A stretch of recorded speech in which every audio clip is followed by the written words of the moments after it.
ne Sheikh Tamim bin Hamad Al Thani batadde omukono ku ndagaano era kigamba okuba nti egenda kubeera economic exchange eri worth trillion emu mu obuwumbi 200 ensimbi eza dola.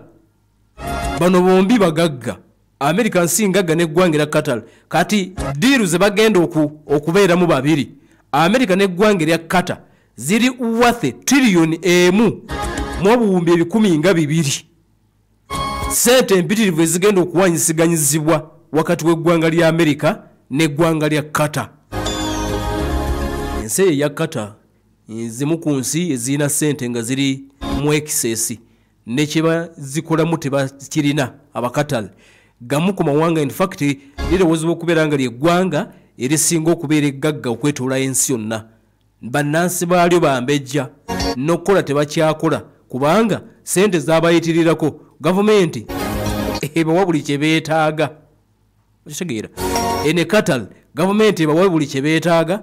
Bannansi abali munda mu ggwanga eryo kati abagwira babasinga obungi kubanga abakozi abajja ng'abagwira be bakola bannansi bambejja nabalangira tebakyakola. Esente z'abayitirirako bano ab'e Qatar benkubuulira abawarabu abo esente z'abayitirirako bannansi tebakola bapangisa bupangisa bakozi okuva ebweru w'eggwanga omuli ne Uganda.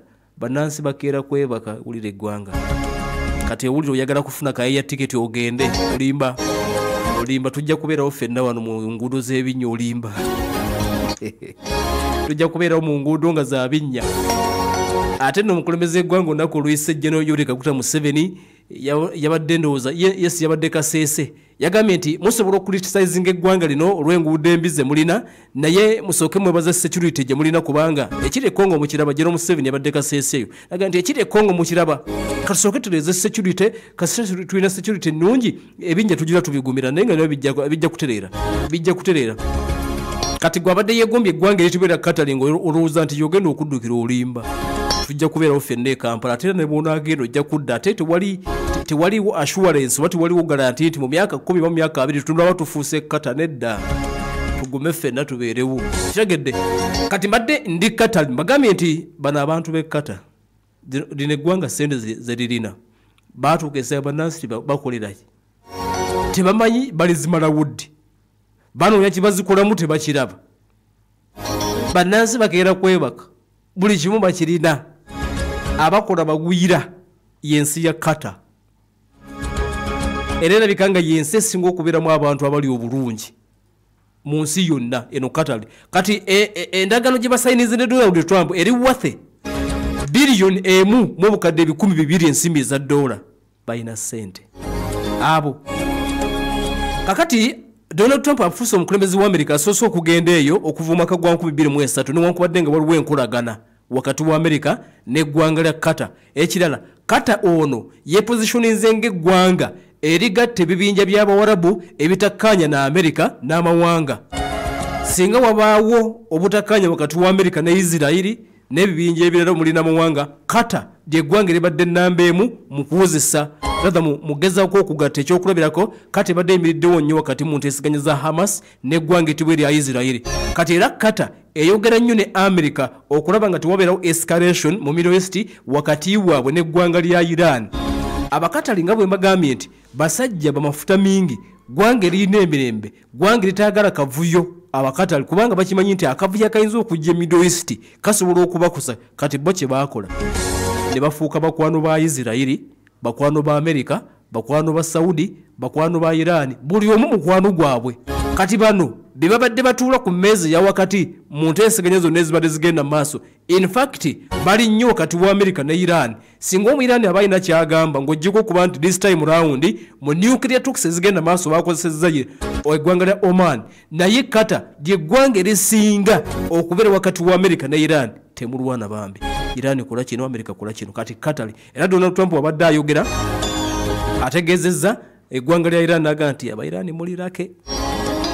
Wabadde ayogera wakati nga yakatuuka Qatar Trump agambye Iran mulirake muyina omukisa gwe mutalabanga kuba nti muyina Qatar twogera naye omanya akanga. In fact bamuzeemu ngenda kubuulira message evudde Iran naye ebimu ku bigambo byayogedde bw'abadde ali e Qatar ategeezezza Abairani aga Iran mwe muli ba mukisa okuba nti muyina ttake rather muyina eggwanga lya Qatar. Iran is very lucky to have Qatar Emir fighting for them. Mwe Iran muyina omukisa gw'omutalabanga okuba nti muyina Qatar, muyina Emir ono Sekatamim ya mwe singa twakubadda. Donald Trump bwategeezezza dde akatuuge nagandi mbwasajja mu Abairani singa mwakubwadda naye muyina omukisa ono omusajja balwanirira emiru w'eggwanga etibwira Qatar. Kakati Masoud Pezeshkian awulidde owe Iran ne Hussein Salami. Pezeshkian yakulembera eggwanga eryetibwa erya Iran nga President Masoud Pezeshkian naye awulidde ebigambo bino. Kakati omuduumizi w'amagye aga IRGC General Hussein Salami naye awulidde batabuse. Abairani batabuse. Ogambye ki kidde mugumu otuwulire otukanga simanya mujja tukuba simanya kata ani yakugambye tulumba otulabe. Kati nabagamba ati America ne Iran beebo bagenda maaso n'okutula ku meeza ngere bwe kigenda maaso naye bonna boogera. Kati Trump asinzidde erijjukira nti bakyateesa naye asinzidde naga nti mulula okuba nti mwe sitaba katono singa twabasimula dda singa sikata singa twabakubadda. Kati Abairani omanyi nabagamba nti bali defiant, tebatya, tebagala batiisa, tebagala bakanga, bagamba tokkirizibwa kututuusatiisa. Kati Pezeshkian yanukudde mangu ddala n'agamba nti please Donald Trump weebereremu tetugenda kukkiriza Iran. Agambye nti Iran will not bow to any bully. To any bully. Bw'oba olowooza nti wulira Abairani, bw'oba olowooza nti you can come here, chant slogans and scare us. For us, martyrdom is far sweeter than dying in bed. Wulira Abairani balina ekibuli. Bawulidde ebigambo byayogedde ng'ali Qatar tabaliwola nnyo nga bagamba nti mmwe Qatar yababeereddemu singa nabakubadda. Kati Abairani bamugambye nti ssebo ezo slogan z'ogenda oyogera simanya bikyotutiisatiisa.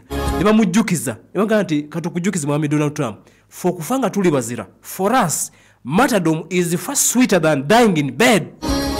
Kitegeere totukangakanga naawe ife okufa nga tuli bazira. Abadde Pezeshkian mukulembeze wa Iran amuzembu bubi nnyo naga nti fe okufa nga tuli bazira kiri sweeter, tukinyumirwa, kiwooma okusinga okufiira mu buliri. Omanyi kyabadde ategeeza fe okufa nga tulwana tukyagala nnyo okusinga okufiira mu buliri. Bagambe nti eggwanga lya Iran lyafiiridde mu buliri. Omuntu afiira mu buliri aba alwanye eki? Bukeera wafudde dda weebase oli mulamu bugenda okukya ng'oli mayiti. Kati ekyo ffe si kitwagala nti tugende mu buliri tufe nga tetulwanye nedda. Ffe twagala nnyo kiri. For us, martyrdom is far sweeter than dying in bed. Totukanga ffe twagala nnyo okufa nga tulwana tuba. Naye Iran, you came to frighten us. Kyogamba nti wazze Middle East kutukanga. You came to frighten us. Wazze tukanga. We will not bow to any bully. Tochiddamu tukanga twakalaba. Kakati tunalo terujja kuggwa lwa Iran n'eggwanga lya America. Donald Trump abasajja bamugambye nti tobiddamu. General Hussein Salami yadumira IRGC naye avuddeyo n'agamba nti ffe tulirwedde okulwana ebyo tukanga tubiddamu Mwami Donald Trump. Kati ne minisita gwe bayita Abbas Said Araghchi ye foreign minister amugambye please tokiddamu. Basatu bana abasajja bali defiant Abairani. Kati foreign minister naye agenze maaso n'ogamba nti atabuse. Nago okyogerako oti mujja tukola ki? Kubanga Donald Trump mu bigambo byayogedde agambye nti Tehran is now contributing to collapse and suffering in the region. Ebimu ku bizibu ebiri mu region Iran amugaito kiddamu. Araghchi Minister Saidi Abbas Araghchi amugaito kiddamu. Yezaidi aliyawo yakuba eno yakuba eri. Kati ate oli ku fenti gundi wegendereze byogera tokiddamu. Oyabadde Araghchi. General Hussein Salami naye n'avaayo n'amugamba nti tetugenda kutiisibwa. Ejje lyaffe erya Iran weeriri okudifeninga buli kimu.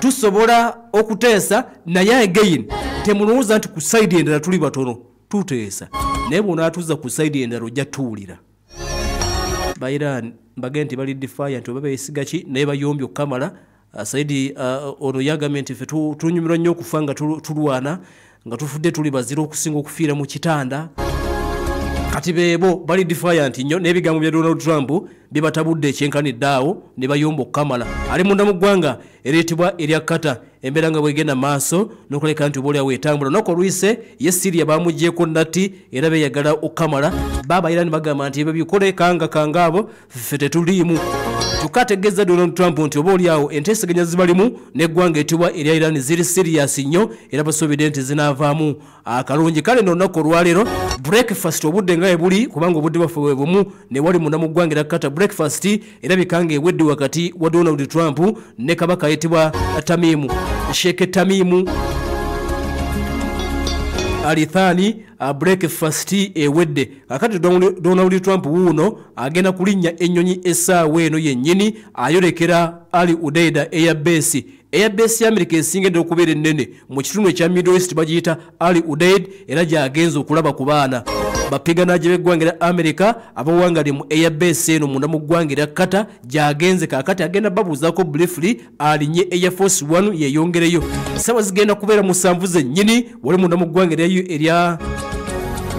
erya Qatar era kitegeeza nti zinaba musanvu eno ewaffe agenda kuba addamu okulinnya Air Force One ng'avudde mu Airbase agenze kulaba ku baana kakati asuubiddwa okulinnya ennyonyi ku ssaawa musanvu zennyini esimbule asuubiddwa okutuuka mu UAE ekibuga ekiyitibwa Abu Dhabi zigenda kubeera essaawa 9 n'eddakiika 10 nga yakatuuka Donald Trump waakulambula ekibuga ekiyitibwa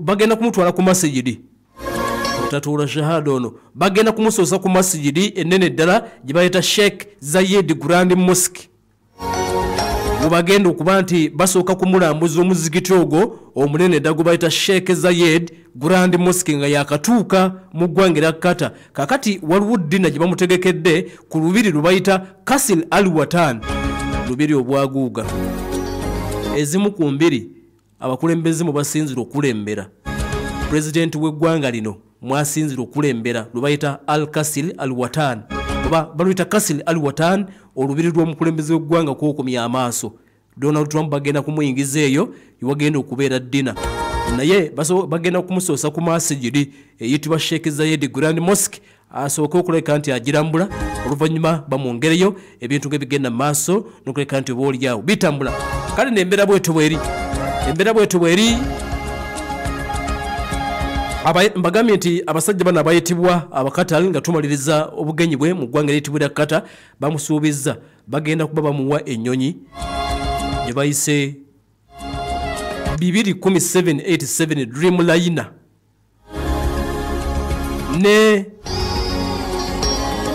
neki balina n'ennyonyi endala ze bateeseteese okuleka nti bamuwa naye waliwo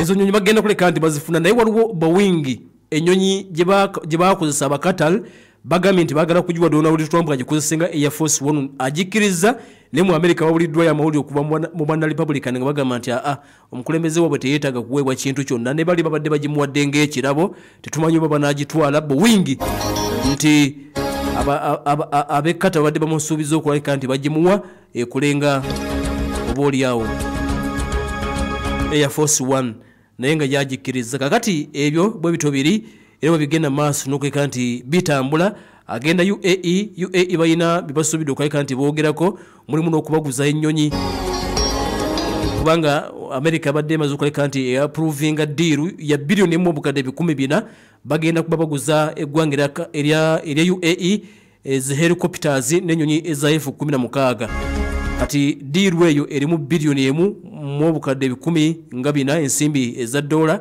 UAE zegenda okukwatibwa eggwanga eriyitibwa erya America jjukira nti emabegaawo bagenda kubawa kinuku helicopters zibata CH-47 ne F-16 emabegaawo eggwanga lya America lyali lisibyemu okuwa eggwanga lya UAE oba oliawo ennyonyi zino eza F-16 America bwe yakizuula nti UAE bayina obuulyawo enkolagana ey'amaanyi n'eggwanga etibwa erya China naye okusinziira ku biriwo Trump ng'atuuka e UAE bakkiriziganyizza zi CH Chinook helicopters n'ennyonyi ekika kya F-16 Dirweri bagenda kugikutula. America aguze eggwanga eryo ennyonyi ezo ez'omutawaana. Bwe bugenyi bwa America obwo bwa Trump mu Middle East alesti otegedde nga bitambula. Tugenda kakati okulekera essaawa ey'okubiri tukubulira ebiri wano mu Uganda ate n'ebya Ukraine kosa omusajja ayitibwa Omurasha. Tukomawo mu ssaawa ey'okubiri. Omuzadde tokkiriza mwana kunoonya mirimu. Leeta omwana ku Upper Skills Institute tumutendeke afuluma akola ekyo ky'asomye. Tukuleetedde catering and hotel management. Mwayigirwa okufumba ebika by'emmere eby'enjawulo ebya wano n'ebyebweru, okufumba emigaati, pizza, keeke n'ebirala. Tulina journalism and mass communication, okola ku radio ne TV, video production and filmmaking,